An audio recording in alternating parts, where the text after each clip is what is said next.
go. Thank you all for coming, whether you are here virtually or here in person. Before I begin, there are a few acknowledgements I'd like to make. While any manner of unexpected scenarios are likely to arise during a project such as this, I did have quite a few unplanned things occur, including 2 surgeries, 7 or 8 deaths in the family. And so I owe an absolute debt of gratitude to everyone who helped me in making this still possible, despite all of that.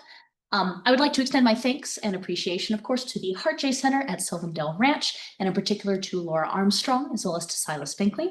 I'd also like to thank my advisor, Brett, for his assistance and guidance. And then additional thanks are due to David Jessup, Julia Lankish, Marilyn Ministo, Jose Verdin, Christine Batman, Dr. Elena Batman, Logan Dean, Jen Laws, Z Stewart, and Emery Sottole, who all helped make this possible, as well as all of the other colleagues and friends who assisted in this process.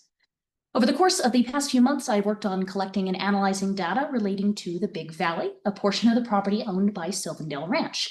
Today, I will be showcasing my work and my findings, as well as a series of recommendations based on these findings. I'll begin with a brief introduction, including some key background information on the Big Valley and the Hart J organization, and the nature of soil and plant research. I'll then talk a little bit about my research goals and objectives, as well as the process with which I approached the collected data and the methodology that I used throughout each step of my work. I'll go over my results, including a series of visual representations, and discuss those outcomes, as well as some of the issues and concerns that I noted throughout the process. I'll then discuss the recommendations formulated based on these results. There will also then be time at the end for any lingering questions that you may have. So you might be wondering, what is the Big Valley? Like, I thought that was that TV show with Barbara Stanwyck, you know. To the west of Loveland, the High Plains collide with the Rocky Mountains, which forms a unique region there along the Front Range that is a transition zone from the drier plains to the higher elevation forests. Shrubland and flats fill this section of the Front Range.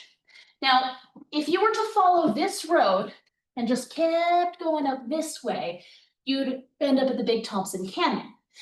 And right at the mouth of the Big Thompson Canyon is Sylvan Ranch, right by the Narrows. The Big Valley itself, pictured on screen here, has been part of Sylvan Ranch since the 1960s.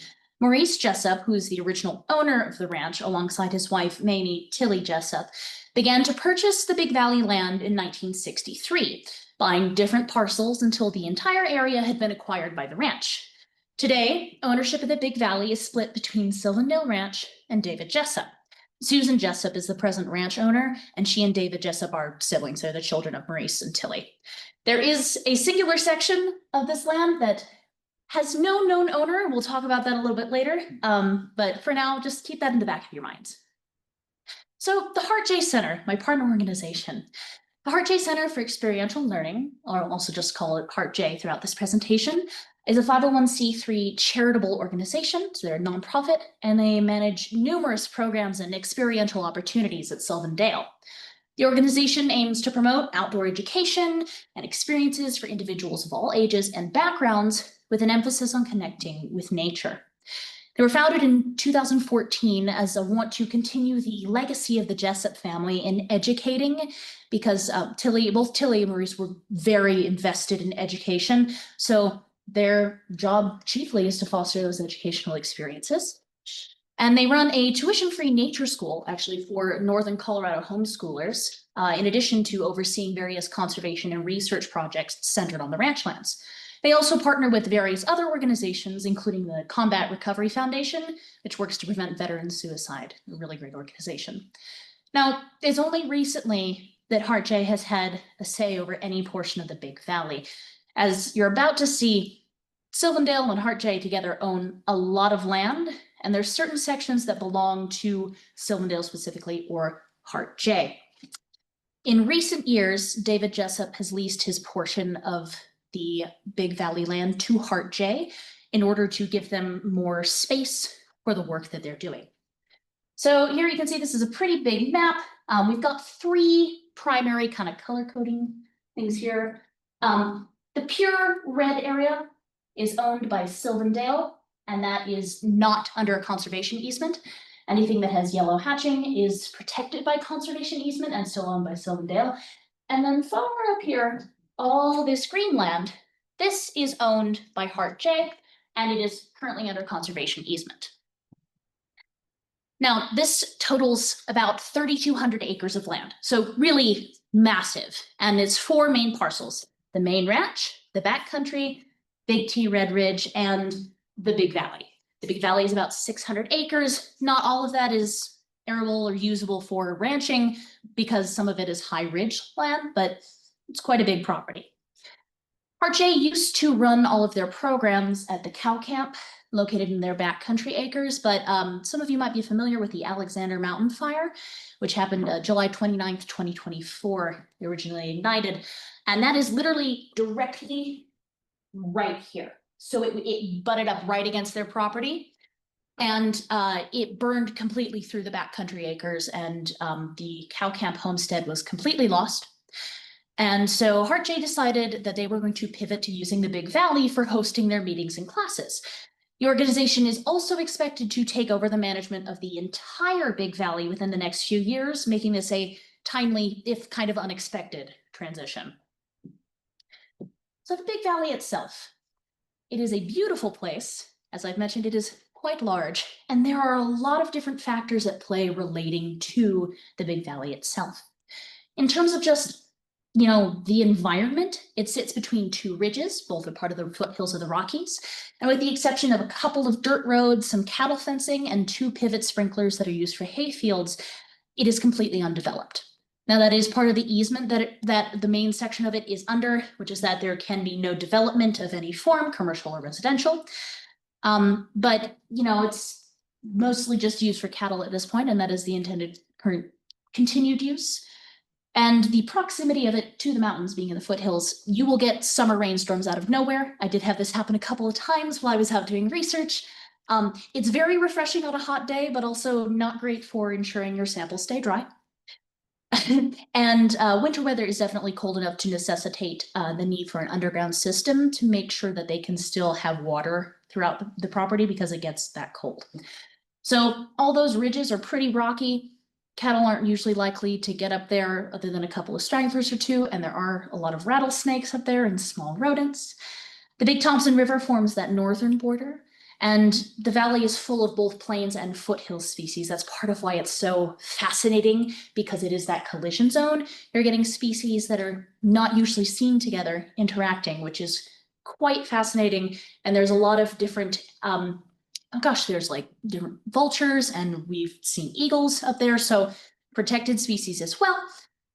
There are also a lot of invasive plants that have decided that they would like to call the Big Valley home, which we would not like that, but that's half the battle.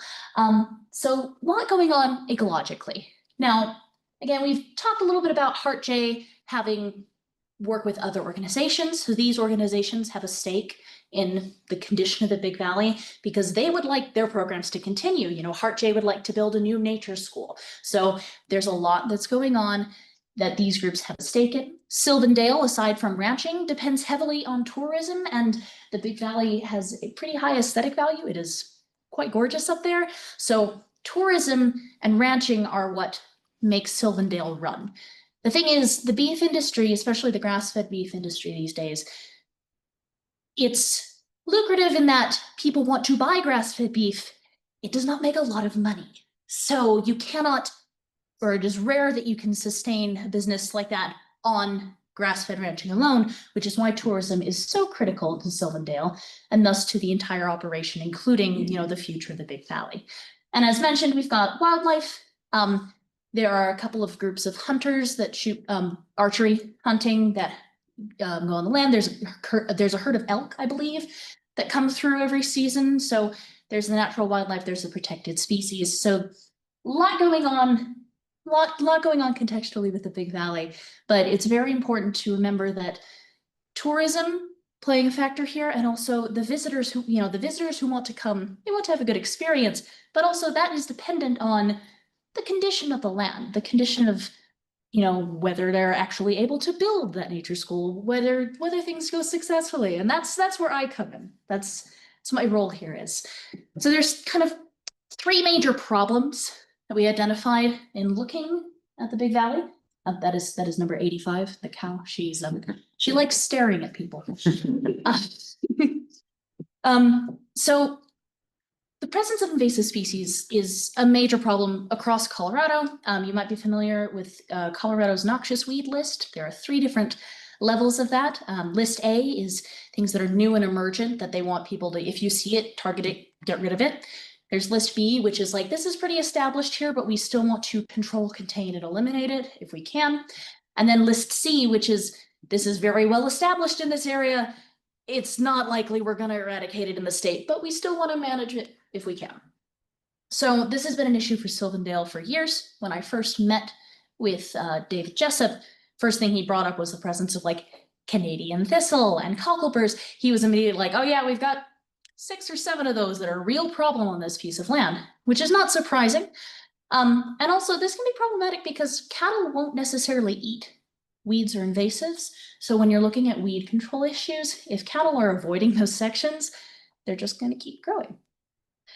Now, in terms of grazing operations, since the 1960s, when Maurice Jessup first began to purchase, oh, that's not how that works. I'm going to stick. When he first began to purchase the parcels that would later form the whole of the Big Valley, the land has been in use consistently since then for cattle grazing, at least in some part. However, rotational grazing practices were not in place until David Jessup took over the management of the land from his father. Cattle have a tendency to group together as they graze, and they're relatively picky eaters. The way that they eat, they are grazers as opposed to browsers. So they will nip at the tops of grasses and plants, and they're very highly selective about what they'll eat. So they will often stay in the same area because they like the young, tender grass. So they'll eat it all, and then it'll grow back a little bit, and then they'll eat it all.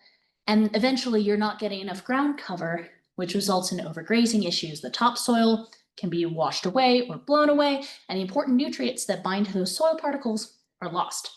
So these patterns can cause that overgrazing, and the buildup of cattle manure is also a major issue because you end up with high nutrient deposits, especially potassium and phosphorus. So these habits altogether can result in areas that are known colloquially as kill zones, basically where the plants in a given area are killed off, and it's really, really difficult to achieve regrowth. So many of these kill zones actually had shown up in the Big Valley prior to David taking over the land. So he instituted rotational grazing and sought to restore the health of the land. In more recent years, rotational grazing is not utilized as strictly. So there are some current issues with like the land quality and concerns about that. The current lessee who is running cattle on the land does not live quite close enough to maintain the rather intensive daily herd movements that are required for the successful implementation of that type of grazing. The current approach really largely focuses on seasonal differentiation, with certain sections not utilized during the drier seasons. So any grazing, you need the land to be suitable. So really that's the core of this issue, is that we need to make sure there's enough water, enough forage available for the animals, and that there's no issues with continued overgrazing. And then chiefly, prior to this project, there was basically no collected data available. The most recent data, Sylvandale and David Jessup very kindly sent me a great deal of work that had been done before, various projects they'd done. And I believe the last time that they had intensive testing was 2013, which is long enough in normal years, but when it comes to soil and seasons is ages, eons ago. So there was no available data prior to this project regarding soil health, nutrient levels, invasive species presence, or any factors relating to overgrazing in the current state of the land. And without this data, effective analysis is impossible, particularly for larger areas. So what kind of data is necessary for, or are necessary, I should say, for land health analysis? Well, chiefly, we want to look at some of the nutrient levels and different levels within the soil. So soil pH affects what plants will grow. Plants tend to prefer a certain level of acidity versus more alkaline soils.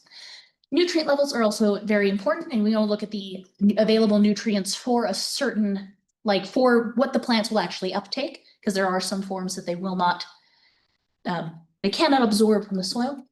And then also just the presence of plants. So what invasives do we have? Are there ground cover issues? Do we have bare soil. So these are all pretty important to look at when it comes to land health analysis.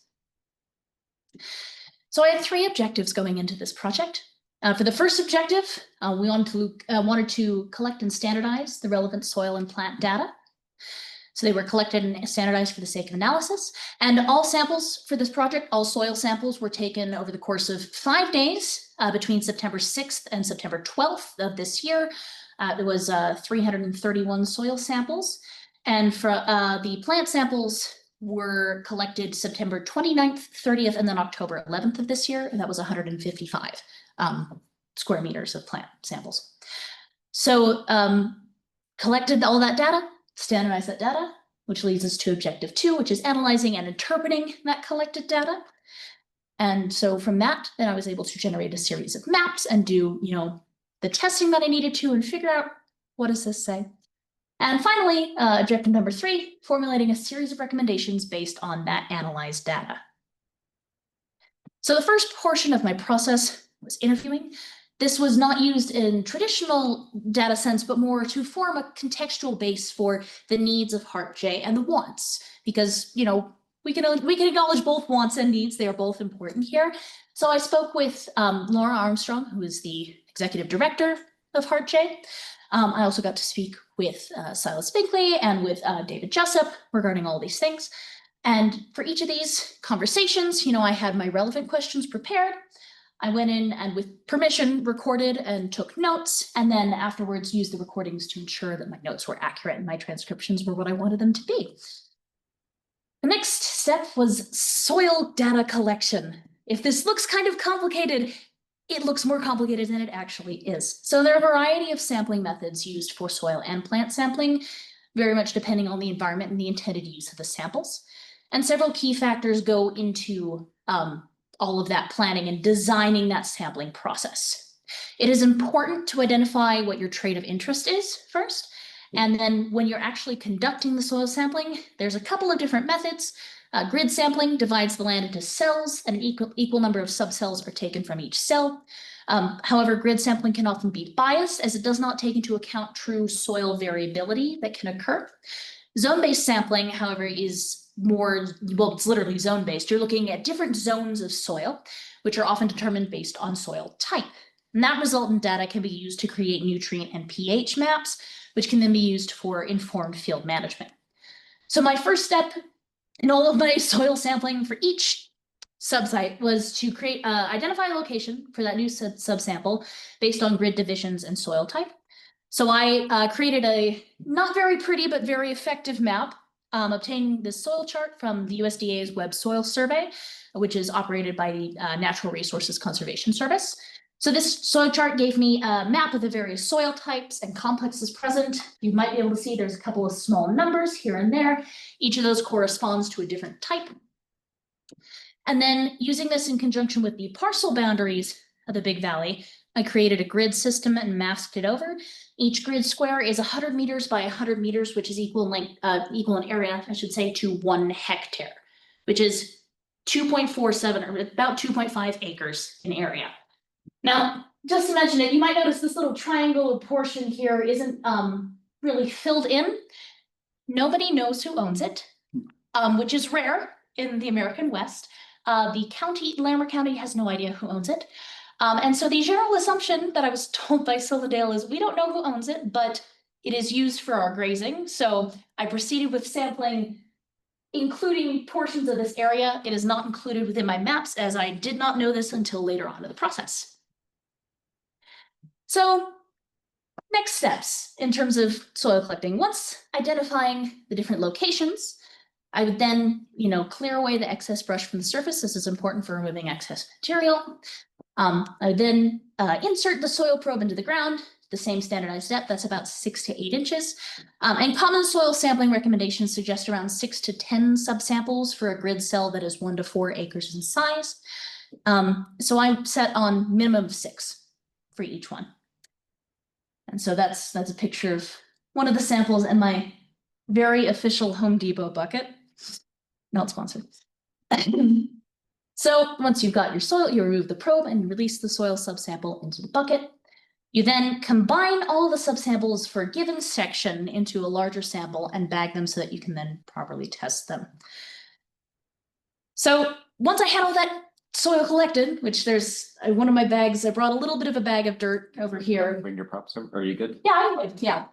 I have my friendly bag of dirt. This is from section D 7, 8, and 9. And I basically walked around the big valley with this hooked to my belt so that I could just look and see where I was and determine how many samples that I needed to take. So once you have your bag of dirt, there are 4 tests per sample that you want to conduct. So there's a pH test, nitrogen test, phosphorus test, and a potassium test. So with each of these, you can see there's kind of some similar, I kind of pared down the methodology here, but they're quite similar. pH is probably the most different. You put the accurate amount of soil within the test tube, you add the reagent, and then the barium sulfate, and barium sulfate binds to any sort of impurities that might affect the color result. And then you mix that and let it settle and then compare it to a pH color chart. Nitrogen, phosphorus, and potassium all required filtration. And once you filtered it, you add the extractant and then put that into a clean tube. And then for nitrogen and phosphorus, you add reactive powder. For the potassium, I added a reactant solution. And then both nitrogen and potassium needed a little bit of time to rest. And then the phosphorus results were instantaneous, and you would compare them to a chart. Both nitrogen and phosphorus were color-based, which we'll get to that later. There's some issues with that. And potassium was solution-based, so determining how much has actually dissolved within the solution or how much precipitate was left. So plant sampling, a little bit easier than the soil sampling because I didn't have to exactly chart where I was. And with every soil sample, I mean, I had to write down the coordinates. Same goes for the plant sampling. For the plant sampling, you also have to select a certain attribute that you want to cover. So in this case, I looked at species count or frequency. I built a quadrant at home. This is 1 meter by 1 meter. It warped slightly because it was in my garage, but it's fine. And so once I select a location, totally random because we're looking for random species. We don't want to be selective. Would take this, simply lay it down on the ground, and then from there would conduct a count, would also take some pictures just so that later I could try and verify my counts, just in case I made any mistakes in the field. So it's always important to adopt a standardized plan prior to any sampling that you undertake. And then once I had that data, I had basically all of my entries looked like this. I would have what number it was, the coordinates that it was taken at, and next to it would be what was within that square in terms of the plants. So then we took that and used some wonderful spreadsheet functions to condense the individual listings with their numbers into a list based on species. So as opposed to having like 7 different, sagewort entries or whatever, we were able to condense that all very cleanly, thankfully, into one easy spreadsheet. And the number there, that's the total observations of each plant, which would be your absolute frequency. And I'll get to that a little bit more later. So it's just a brief recap. Here's what I did once I collected the data. Standardize the data sets using Google Sheets and various functions as necessary. Analyzing it using either chemical testings or functions to determine absolute and relative frequency. And then visualizing, so using maps. And for this, I utilized ArcGIS Pro.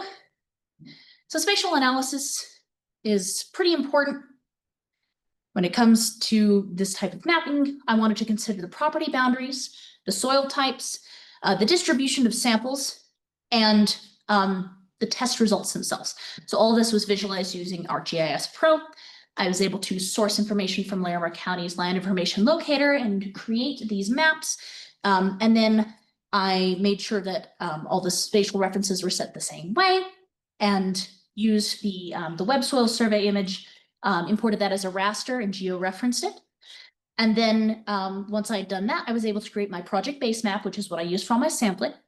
And then for the nutrient gradient maps, all the data was encoded using a standardized numeric system. So like a lot of the results were verbal, as in depleted, deficient, adequate. So I coded that using just simple 1 through 5 type numeric system, and then imported that as a CSV.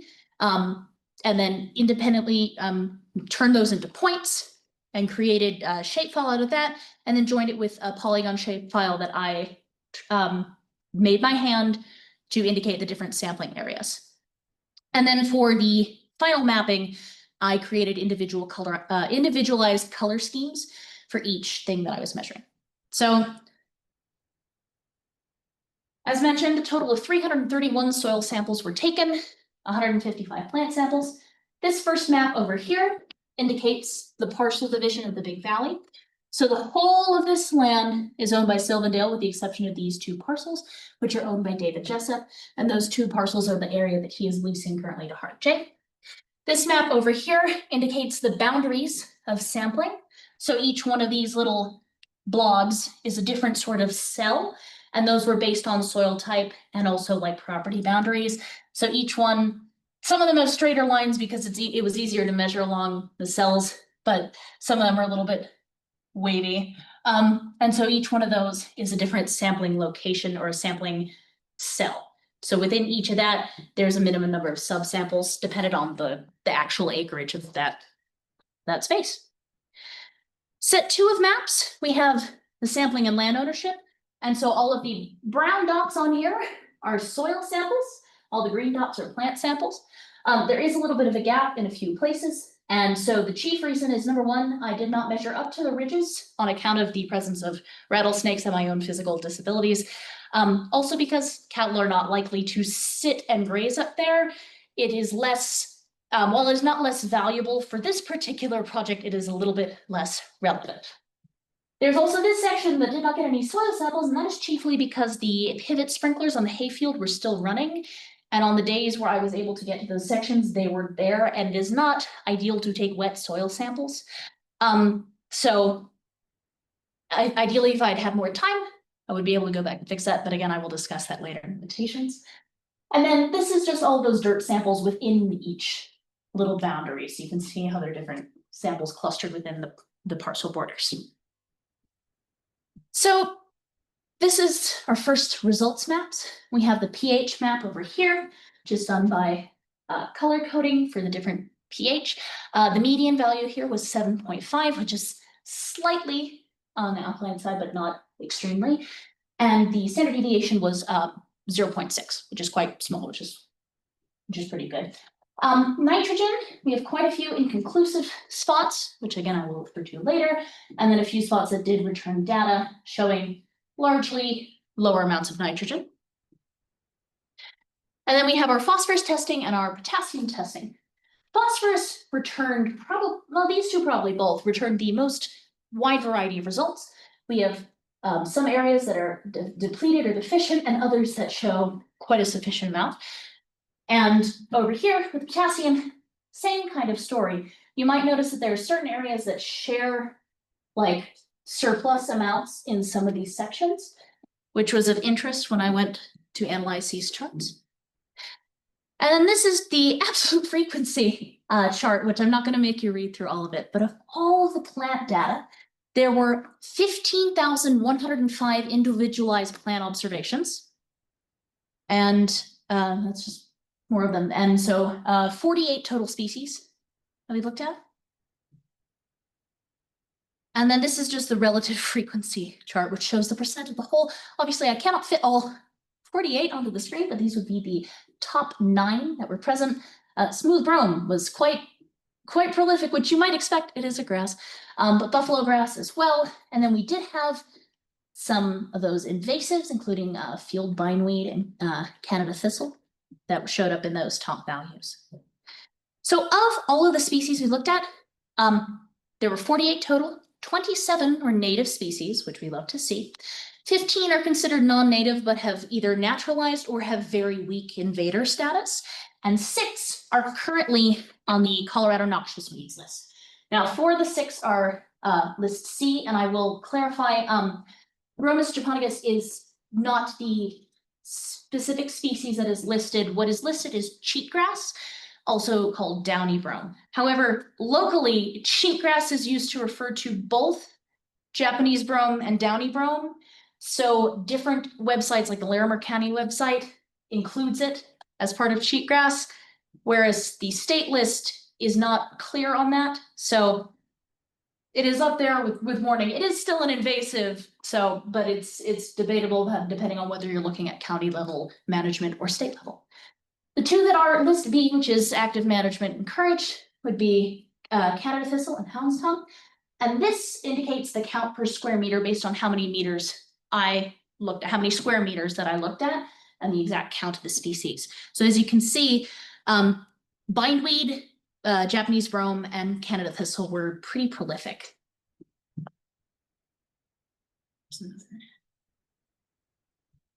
Right.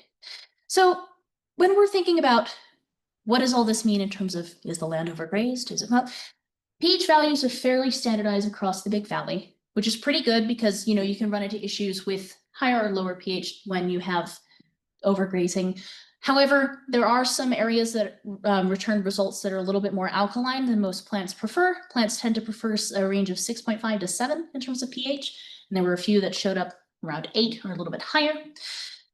We have both nutrient deficiencies and nutrient surpluses present in different areas around the valley, which still suggests that there's a need for standardization or to adjust that. And there are portions, I'm on the wrong slide, am I? This doesn't have the right slide. There's a couple slides missing here. Hold it up out of your Google folder. It's in my folder. You want to? Yeah, let me. You can do escape, and then because what's on your screen is different than up here since it's extended. So I believe your Google folders should still be open. It is not. It's gone now. Do you mind? Oh, it won't show up. Yeah. It's showing up there. It's just that just wasn't what was showing up on the presentation. Sorry. Let's see. Let's go here. Where? There it is. So It's wait. Capstone. Yeah. I'm gonna scroll through and see. It should be. Yes, it's good. Okay, That's- so what we need to do is drag that over. Because it's an extended, we've got the screen extended. Yeah. I will let you do Okay. All right. Hey, Billy. Yeah. Will you tell me on my screen? Which is logged into Zoom. Yeah. Zoom bar. Get out of the way, Zoom bar. Tell me if it's coming over. Are you seeing that? There it No, is. not. Oh, now it is. Sorry, I took a second. Yeah, it takes a sec. Okay, so let's do that.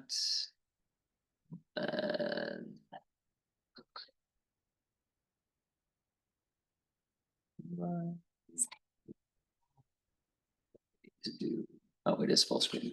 Okay, so that'll look good, Billy. Okay. Yes. So what we're not in is in present. I have my here. here. Okay, it's gonna be, since it's not duplicating, it's extending. You're not gonna, are you sure? Okay. As long as I can, as Yep. long as I can turn. All right, sorry about that. Thanks for being flexible. Yes. Here we go. Many slides. Okay. Maps. Okay, overgraze. There we go. So, where was? So as I said, pH values fairly standardized across the Big Valley. There are both nutrient deficiencies and nutrient surpluses, and then there are portions of bare ground looked at while I was present there that indicate repeat grazing. Also of note and of interest is every time that I was there, the cattle were in the same two places, which indicates a preference. They like beneath the trees because it's beneath the trees, it's shady, and then they like the part of the hayfield and then just a little bit north of the trees. So we're always in that same kind of section. So this is kind of the breakdown chart of what those nutrient maps mean. Now it is a little bit complicated. Again, as I mentioned earlier, there were some problems with this. The way that a lot of this is measured is in how much you should add to replenish the soil, as opposed to giving you an exact value for how much is actually present in the soil of a given nutrient. What we do know is that the sufficient values are fairly standard, so anything surplus is above that. And then in terms of deficiencies, and this is all in pounds per acre, different values for each of those sections. So it's a little bit more complicated than I would like, but at least, comparing the key with the actual maps does allow a little bit more understanding of how much deficiency is going on. So then we get to invasive species distribution. The most abundant invasives present in the Big Valley, at least through this sampling process, appear to be list C species. Some are widely distributed across the valley, but others aren't. There are whole sections where there are big patches of common mullein, and then other sections where there's big patches of Canada thistle. There's a little island in the middle of one of the lakes that is only thistle. It's not fun to walk through. And the wonderful part about this, at least good news, there's the good, there's the bad, but there's the good, is that the biological diversity of the Big Valley is evident in the fact that there are a lot of native species present, which we really do like to see. And most of the non-natives are just considered naturalized as opposed to invaders, which is, still more ideal to have the native plants, but at least there's not a greater presence of aggressive invasive species. So some of the limitations of this project. All of the field research and sampling operations were conducted by myself over a limited amount of time. This is due in no fault to a variety of things that happened because I would have ideally spent the summer sampling. I wasn't able to start until September 1st, which definitely put some crunch time there. There's also a natural limit to how much can be accomplished by one person when it comes to fieldwork, regardless of mobility issues or physical capability. This decreases a little bit when the individual conducting the work in question is physically disabled. There were also some communication issues and information gaps. Again, nothing malicious or intended, just things happen. But ideally this would not have happened because it did delay testing. And all of these samples were taken within a fairly short time frame, which can also impact the data retrieved. While it is ideal for soil samples to be taken during that kind of time of year when it's not too hot, not too cold, not super wet, taking anything within that short frame of time, it only gives you that one frame of reference. And I'll get to this a little bit later in my recommendations. And as for test results, oh, actually, I have a pretty funny picture. This is what happens when you are not quite as tall as the mullein and you want to take a picture, but you can't get over it. I like this picture. So additionally, related testing, nitrogen is highly dynamic, which makes it difficult to measure in some situations, especially when you're dealing with a high volume of samples. I had a lot of those samples, as you might have noted in that map, that came up as inconclusive. I did rerun those tests at least once, some of them twice, just to make sure that it wasn't a human error, and came down to either just simply not enough in the sample for it to do anything, or issues with my actual testing process. And obviously with a larger project budget that would allow for laboratory testing or like the ability to conduct in-field testing, this issue might be avoided. The budget for this was my wallet, so a little limited there, but the nutrient testing results, as noted, were qualitative. They were, depleted, deficient, sufficient, adequate, sufficient, or surplus. And that also makes it difficult to translate into results that are easily actionable. And then furthermore, the qualitative description of each soil and plant sample, all based on individual interpretation. The plant sampling results were verified by another person who went through the list with me just to double check, but all of the soil sampling and testing was again conducted by just me. So it does institute a form of consistency, but also you're not getting someone else to verify that you're not making a mistake. So the addition of another person to verify the sampling procedures would be absolutely beneficial for the sake of data accuracy. And when it comes to recommendations, RJ talked a few times about wanting to potentially introduce new species.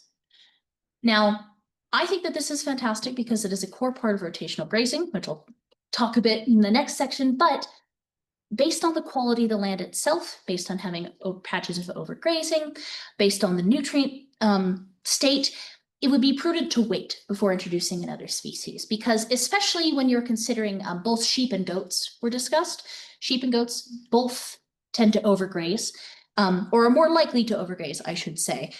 They eat differently mechanically than cattle do, especially goats. They are browsers. So sheep are grazers, So that would be overgrazing the same type of feed in some cases of the cattle. Goats do better with weed and brushy environments, but they will tear from the bottom. So they will fully uproot a plant, which is why you cannot run goats on an area of land for too long, lest it get overgrazed. So based on the flora within the Big Valley and the presence of weeds and like the brush and whatnot, goats would be a better option. And that is my suggestion, my recommendation for once the land is in a better state for that. They are likely to play a part in any overarching plans for invasive treatment within the Big Valley. And they can also be utilized by the nature school for animal husbandry lessons and that sort of stuff. Also, several horses were donated to Heart J, and that would ideally be on this land. And it's kind of the same situation. There are sections that could 100% be set aside, but it's just making sure that that section is not in a current state of being overgrazed before introducing new animals to it. And this is relevant for the sake of understanding that different animals have different forage needs.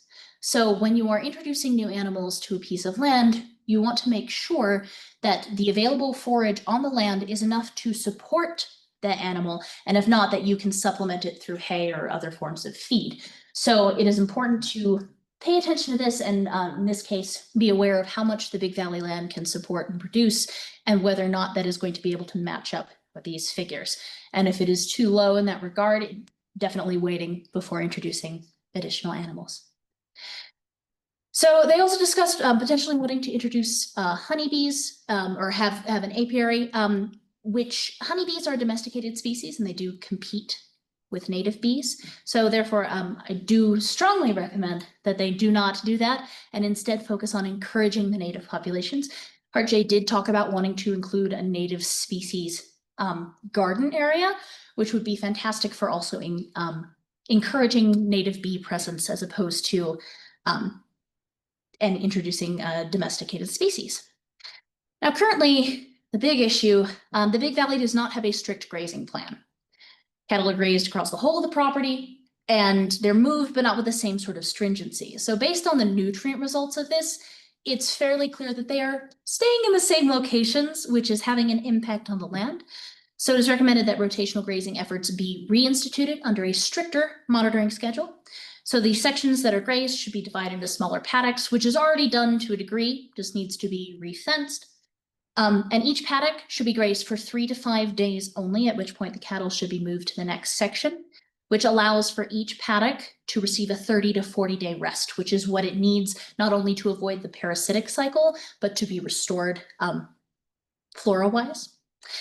And if Heart J then chooses to proceed with adding a ruminant like goats, once the Big Valley is in a state to support that, it is recommended that cattle be grazed for 2 to 3 days, move to the next section, and the goats be moved to the section where the cattle were. So it is a 2 to 3 day type movement between each section. And the final recommendation here is the need for more testing. You cannot base continued results off of one section of testing. Testing for plants at any type of season. Plants have different seasons of bloom and die off, so you can only observe what is actually there and alive and present in that moment. So additional testing will help create a better picture of the nutrient levels as well as the plant species within the Big Valley, which is better for the formation of long-term plans. So on that regard, reflecting on my time with this process, I came out of my undergrad having done a lot of soil sampling and this type of work in like a field trip type experience. And I'm one of the few in this, in our cohort at least, that actually has political experience. I used to work on Capitol Hill.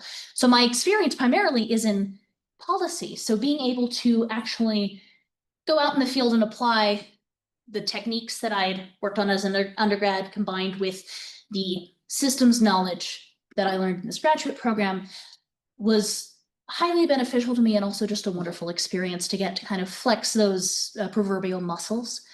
And I'm very much pleased that I got to do that work and that I got to, that's not just something that I can add to my resume, but also knowing that I have these skills and they are translatable.